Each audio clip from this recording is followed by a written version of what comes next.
Look at those rooks. Can you call this rook 5 pawns? Come on. Come on, Martin. I challenge you to really look at this rook on h2 and tell me whether that's worth 5 pawns. What is that rook doing? Terrible piece, entomb piece. Can you call a buried rook 5 pawns? No. No, dear chess lovers. Coach reacting to subscriber analysis continues today with a game of Martin. Thank you so much, Martin, for sending me one of your games and annotating it yourself. So now we will soon start hearing Martin analyzing his own game that he played on chess.com. It was a daily game. And I will be giving live reaction to that game. I will stop at some key moments and give you my live feedback. And in the end, I will also show you some positions, some lines to give you directions. The function of this training is analyzing our own games is one of the most effective ways to improve in chess. And I'm also giving you a chance to send me some of your games to get some live feedback from a coach. So if you like this format, please don't hesitate. Record yourself and send me that video that you talk through the positions, use your judgments, evaluations, and everything. More words, the better. Okay? And let me know, give me feedback if you find this episode nice or maybe too long. Then I can also make some adjustments. But that's how it goes. So now we'll hear Martin speaking, and I will stop at the key moments and give some live reactions. This is a classical game played over the last couple of weeks with no stockfish analysis yet, so just me looking at it. I play gambits all the time, so this is the style of it. So I go for Scandinavian Modern. This one leads into the Icelandic, which I know is a prep to a certain extent. So far I'm working on theory. Not my ideal next move as I don't know it so well, but I take the bishop.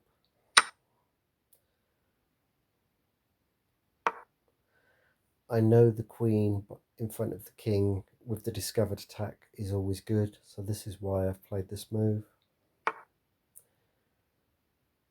Now with the queen going there, I'm not so sure what to do, but I figured attack the queen. The queen attacks the knight, so I retreat. The queen was not attacking your knight because your bishop was protecting it, right? So it's very good to know, right, those basic themes of chess, who was attacked and what and why not and so on.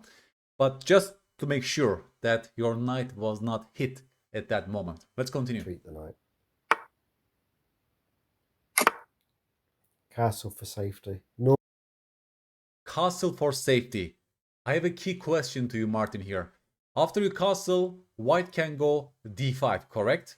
And for the moment, it seems like your queen is unprotected. So it's a calculation question.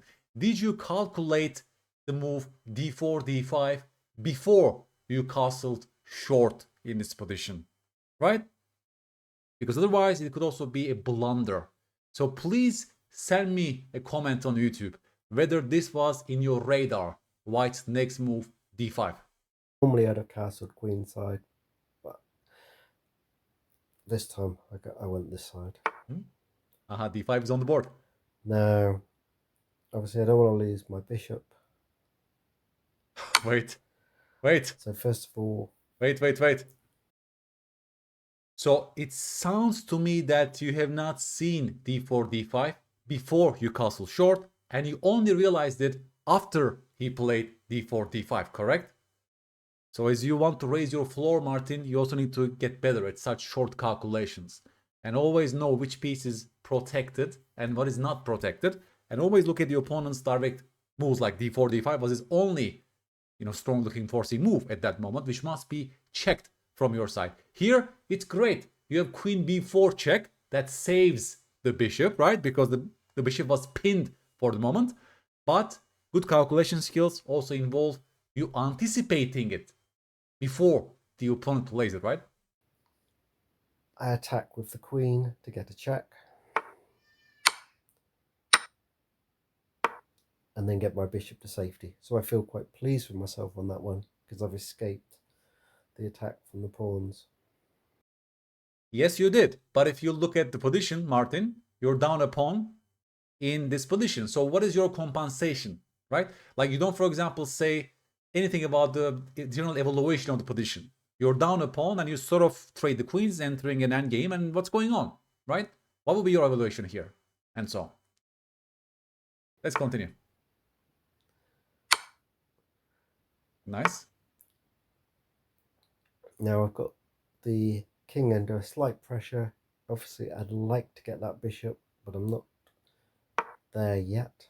Oof, knight h5. I like this move. I guess you want to go knight f4 right now, right? And let's see whether your opponent saw your threat. In chess, the most important question, as you know, is whenever your opponent makes a move, you have to ask yourself, what would they do if I don't make a move right now? So let's see whether white has asked himself this question in this position, because they are facing an enormous threat of knight f4 hitting the pinned bishop. Let's see. You can see by moving to the side of the board, I plan to move in the next time where I can get. Oh my god, he plays h3. Bishop, and effectively. He didn't see your threat, Martin, right? That's what happens at this level all the time. That's what I mean by raising your chess floor. Like all your strategic training, opening training doesn't lead anywhere if you're missing this very question of seeing their next move. Here, white doesn't see your threat. I assume they have to go g3, right, to stop knight f4. That should be the best move, but I will check after the game. He lets me by his move sequence. He lets you, yes. Now g2 is hanging. Actually, with the knight back, I couldn't, so I take the pawn instead, still forcing the king to move castle. Now they can't castle. Rights. Now, I'm just saving the knight, but also still keeping the pressure on the bishop. I like it. Let's see. Oof. This looks like a great move to me. I'm just developing. Martin, you made a great move. You should have say something about that, right? Bishop f5. I'm loving it because you're not only, let's say, preparing knight d7, but also you're actually threatening bishop d3 check, no? That's such a great multi-purpose move. And again, the opponent doesn't see your threat. Incredible. You threaten bishop b3 check, and he doesn't see it. He plays d6 himself. Let's see. That's a great calculation exercise. Wait. Martin, why do you not first check with the bishop on d3? This is a daily game, so you had one full day for this decision, no? How much time did you spend here? Because I assume your idea with bishop f5 was bishop b3 check, no? So that has to be checked first. Bishop d3, knight e2. I can take that knight with the bishop, takes, and I'm winning a piece, no? It seems like I'm winning a piece. At least that has to be calculated from this position. Let's see whether you say something about that line. I did see a chance for checkmate on the next move with f5 checkmate to d3. It looks like mate. Realised his bishop was blocking it, so I tried to encourage his bishop to leave. You want to divert the bishop to b7. Okay, I see. I knew I could lose the rook in the corner, but I was okay with that if it was checkmate. Right. Okay, I understand. The problem is that it's not checkmate, no? I kind of missed that the knight could block. Yes. So Martin just told us, guys, that he missed it in this position, despite the fact that the bishop has moved, so there is no more control on e2. This is still not a checkmate because the king can escape to g1, right? Should be still a good position for black, though, because we are winning that knight with check. Yes? So I take the knight. Yeah, he has to retreat. Yeah, there's no mate. I now know I'm going to lose Rook. The rook in the corner. I can't see anything way of stopping that or of effectively checking him. So I move my knight from b8 to d7 to at least allow the rooks to be joined up. That's good. Take a stock. Piece exchanges happen, so just take a stock. What's going on? What's the material count? We have 2 minor pieces for a rook, correct? Equal number of pawns, 2 minor pieces for the rook. And if you look at the white rooks, they are terribly placed. So I'm very much liking Black's position. So I also want to encourage you guys in this to have some evaluations. Like, what do you think? Who is better here and why? Because without the correct evaluation, calculation is useless. So we have to have some end states to compare, correct? So to my mind, Black is so much better. Those minors are great in the middle game. And I'm very much liking your chances here, Martin. So I'm +1 pawn, and his position is worse. So great. He says he's +1 pawn because he's counting material, right? He's adding up 3 minor pieces, right? Against the rook. But I encourage you to look broader and deeper here, Martin. Those rooks are terrible right now. And you can actually keep them as such in this position if you're careful. So let's see how you treat this position with your... I'm feeling relatively okay. As I always know, the Icelandic can be a very sharp game. He's feeling relatively okay about this position. And he's talking about some Icelandic Gambit stuff. Well, yeah. You might also connect it to the opening, but I think it's a whole different endgame that should be judged in itself. I don't see many Icelandic patterns so far. I like Rook E8. He's not developing his pieces. I like Knight E5. Martin, say something. It's beautiful. You improve your pieces, you get them closer to the center of the board. I love your piece treatment and creating in harmony right now. At this point, I just want to get my other knight into the action. Of course. And I'm thinking of doing a exchange of the knights, just so because I feel that knight is protecting the king to some degree, and I'd rather it out the way, and then I've got a bishop, a knight, and a rook ready to attack the king. I see. I see. So this knight is terrible, by the way, on d2, and you still want to exchange it off, basically. I encourage you to look deeper and be more ambitious. Like, for example, here, you can take the pawn and you can attack that knight, right? Because that knight is tied down in stopping knight f3. So I don't want to trade off pieces. Why should I trade off my attacking knight for a defensive knight?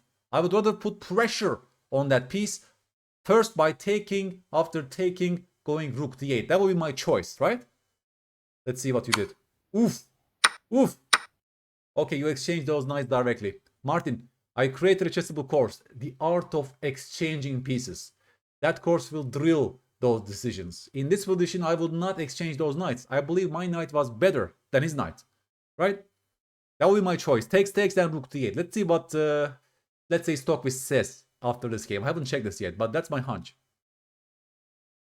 By the way, this is still a good position because that rook will be buried on h2, right? So I've got my plan. It also means that rook is terrible. His rook is attacked with tempo, which he has to move out of the way. And please take a stock here. The art of burying pieces. This rook, if you're careful, can never come to the game from here, right? Now you're playing for domination, actually. That's what you should have played. I haven't seen this. Maybe you did. I would definitely play for domination of that rook. Meanwhile, activating my rook, maybe takes and play rook e5 or rook c8, right? To put pressure, maybe rook e5 to g5, right? I would keep my pieces over here and never let that rook join the game. Let's see how you played this segment, Martin. He does. Good.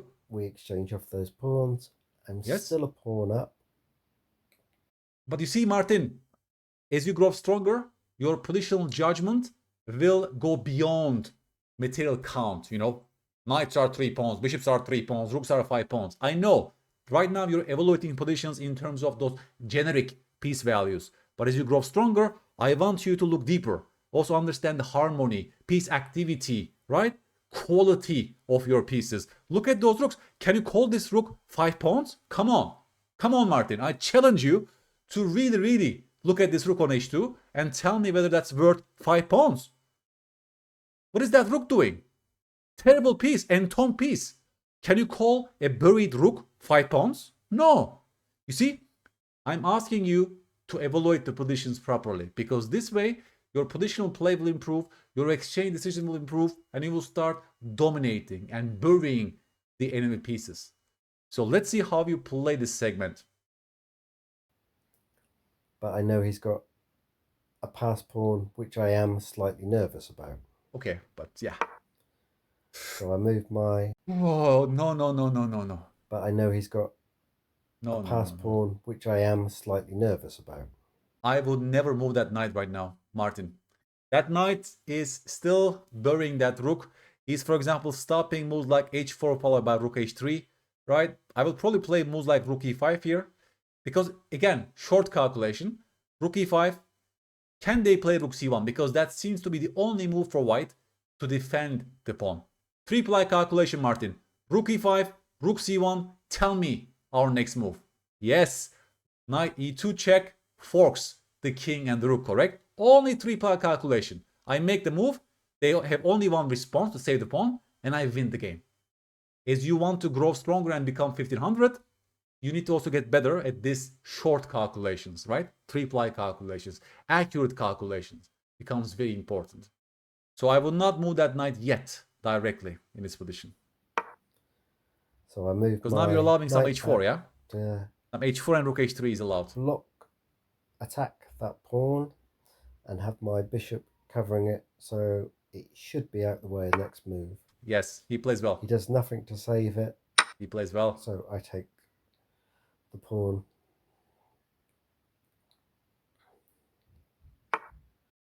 You let that rook come alive, Martin. Look what you have done.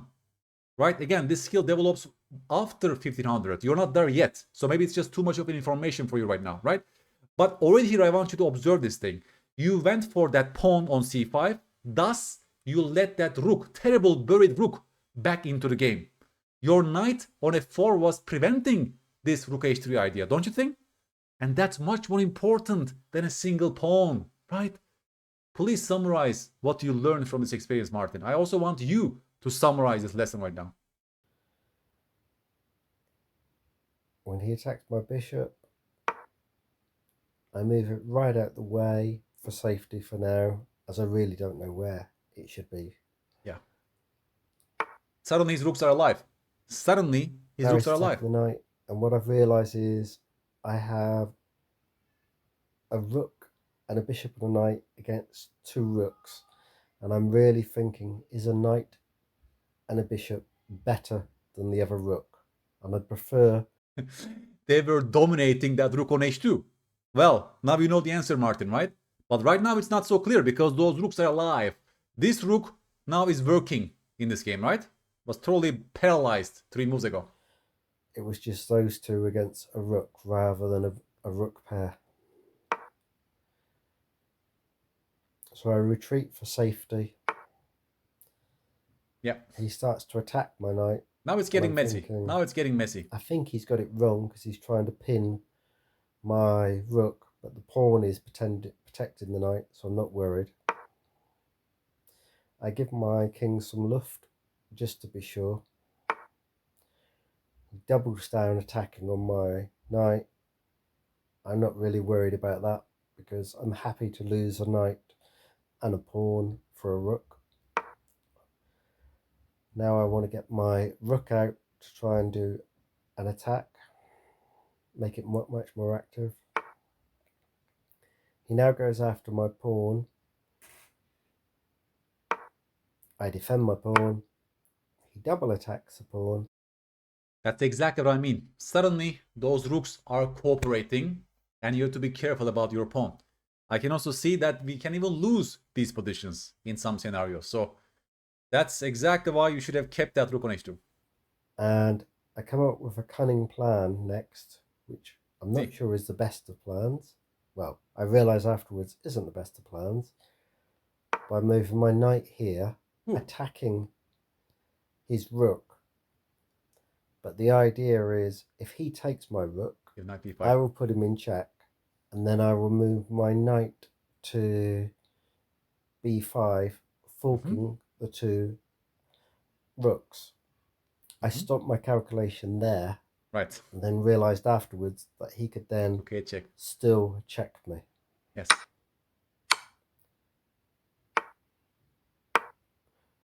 So Martin has seen this position before knight c7, but he missed that he's allowing rook a check, because if there is no rook a check, then those rooks are forked, right? It's good. It's a good calculation, but he's running he's stopping one move too early, right? So his depth of calculation is not fully deep yet. At this level, it's also quite normal, by the way, Martin. I like the tactical pattern that you saw. Which is exactly what happens, and so I lose the power of the fork. So I move the king the only square possible, and then he blunders. Oh my god. Oh. And so Oh. I'll exchange a rook for a bishop or a knight happily. He should have moved the other rook to a5, right? He got the wrong rook to a5. Even in a daily game, people blunder like that. So now I'm +3, and I'm feeling I should be in a winning position. Yep.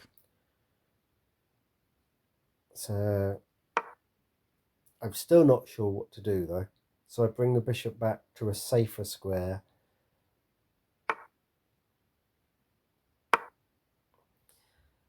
I'm now after his only pass pawn, because I figure if that pass pawn is no longer on the board, he has nothing.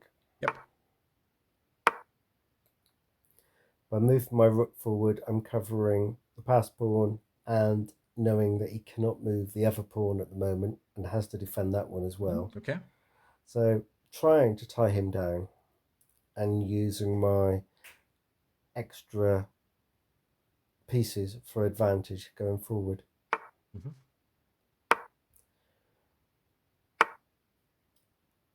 You're giving away a5? I decided I didn't want to move my bishop when attacked again. We'll come back to it. I'd rather force my pawn forward to defend the position and hopefully tie him up at the same time. Mm-hmm. The pawn pushing, I knew I had no solution for. I knew I had to be careful not to put my bishop on the same file as the rook so that I could get trapped. So I moved the bishop right back to a b1.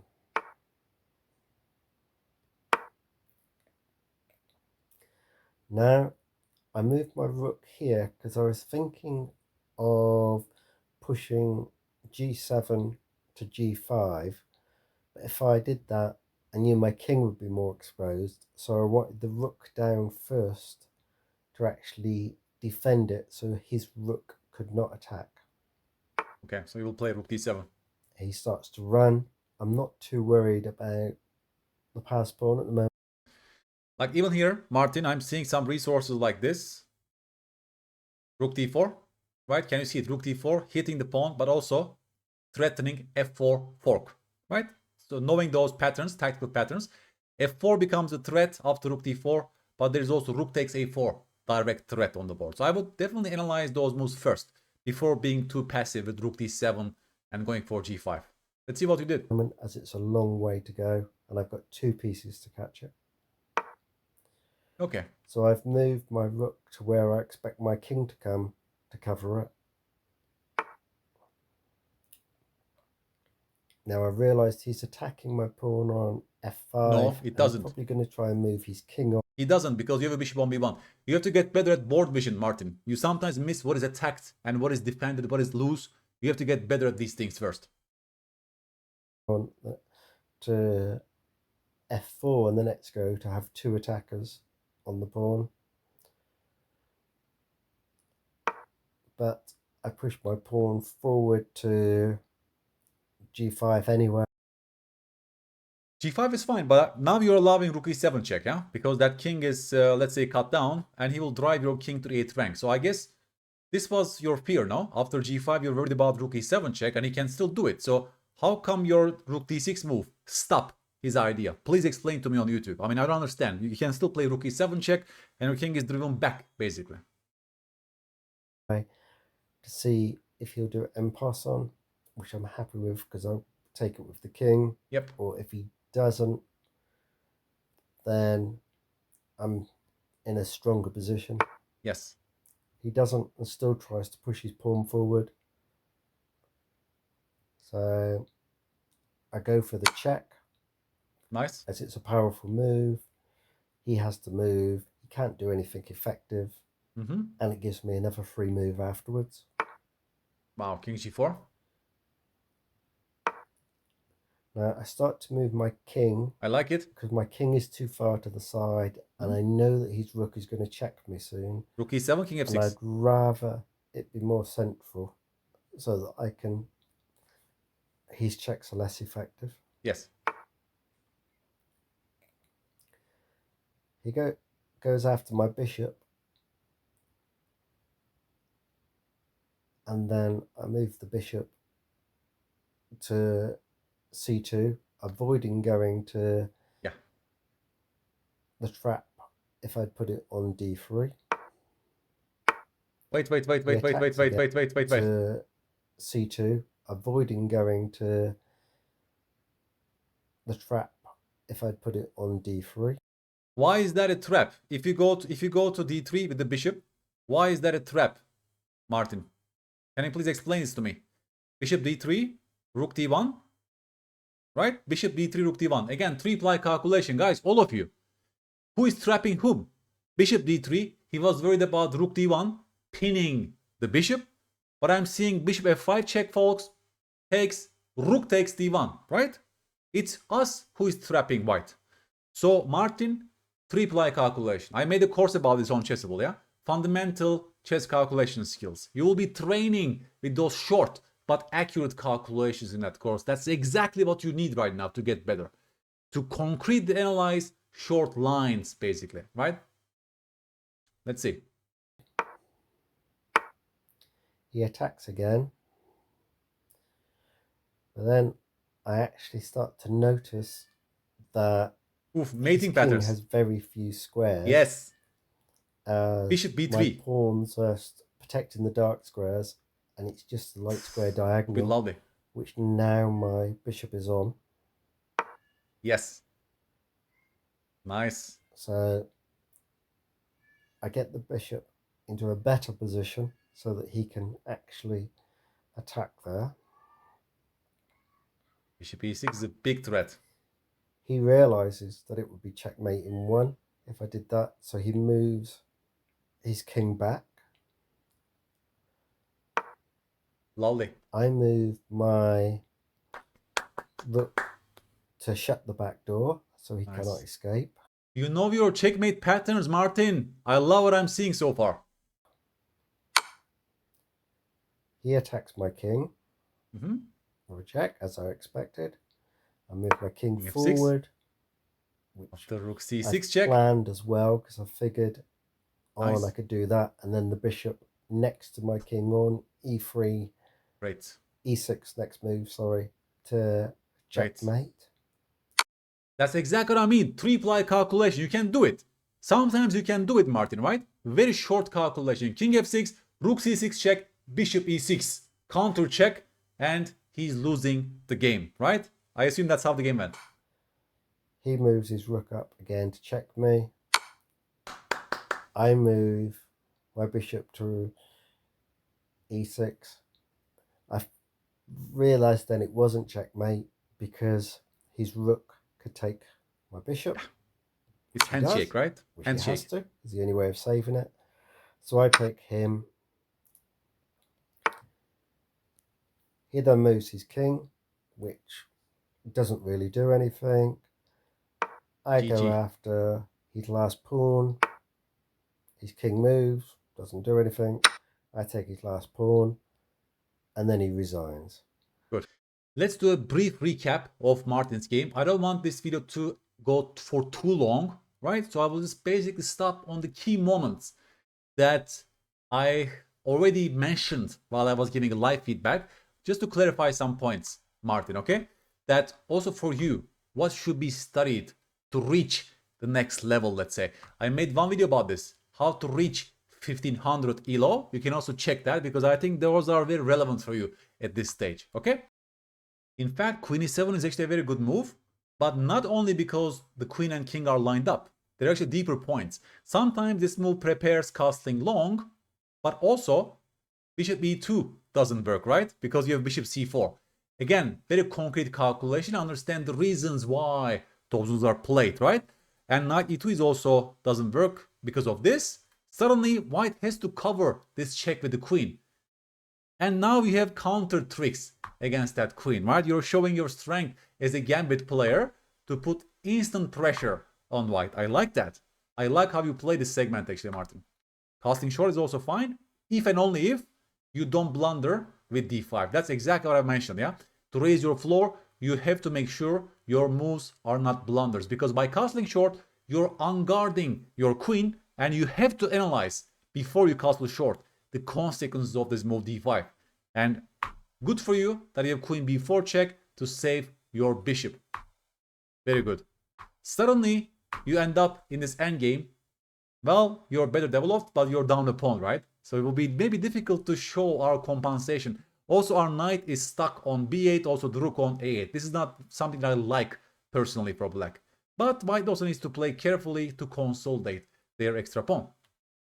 Here, for example, after knight h5, Martin, you hint at knight f4, and I assume white should have gone g3 in this position just to stop knight f4. You see the importance of seeing the opponent's threats and pairing that, because your opponent misses your threat and it destroys his position with the move h3. Maybe it was a mouse slip, right? It looks like a mouse slip. He wanted to play this, but he touched the h-pawn.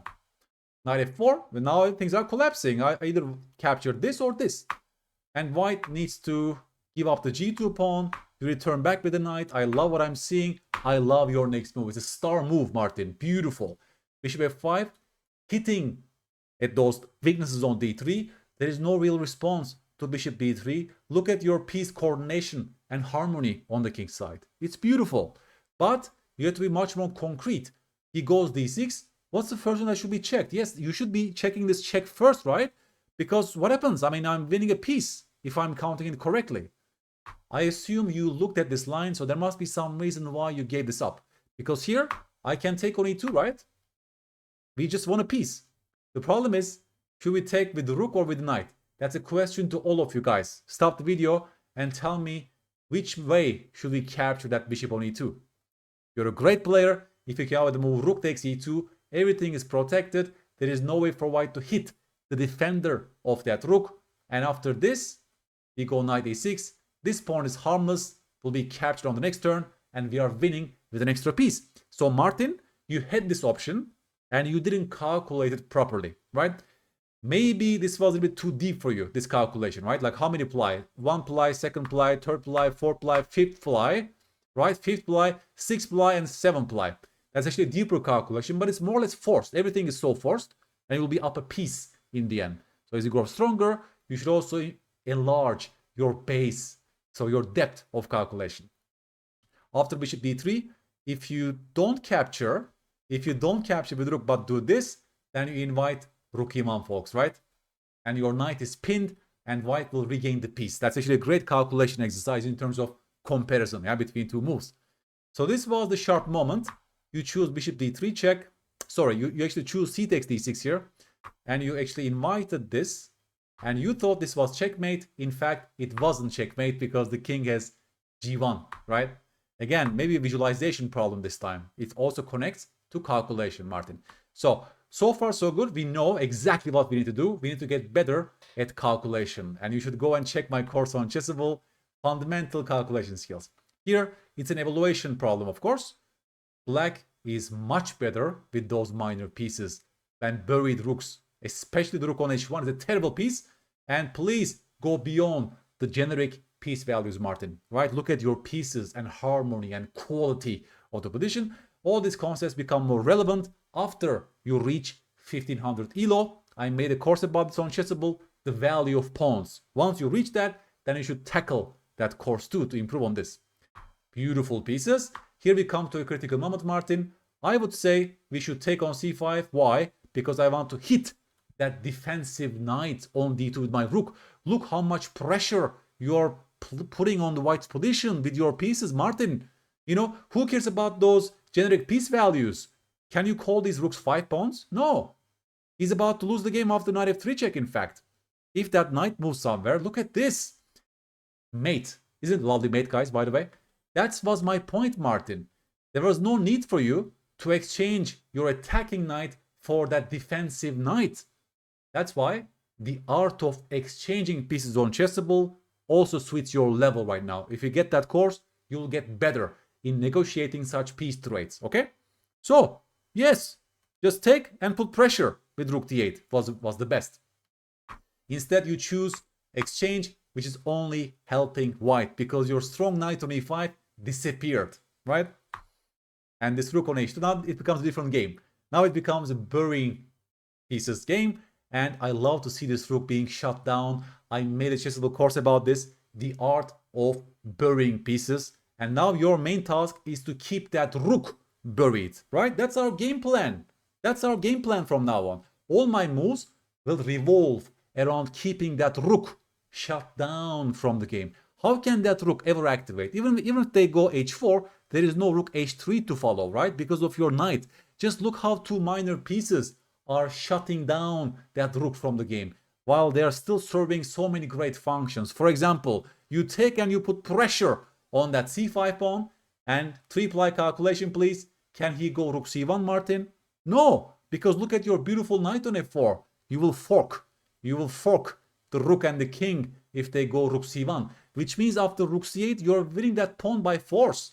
And you also, right, you actually keep your knight on f4, which is the most flexible square, stopping h4 rook h3, but also stopping rook c1s, right? Beautiful, beautiful. And again, tactics favor good positions in chess. Black has a beautiful coordination, and tactics start working for black. It's as simple as that, right? Instead, you choose knight e3. Impulsive move. You want to go and grab the pawn directly, but in the process, you're letting that rook awaken. Such an instructive moment, Martin. If you truly understand this lesson, your positional play will improve.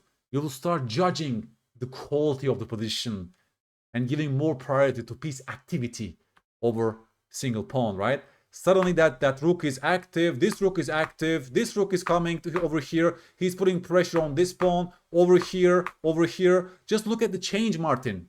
In 5 or 10 moves, their rooks are beautifully placed, and they are actually, I mean, they can win the game if you are careless, right? They will win the pawn, they will push the a pawn, and how can your minors deal with that a pawn?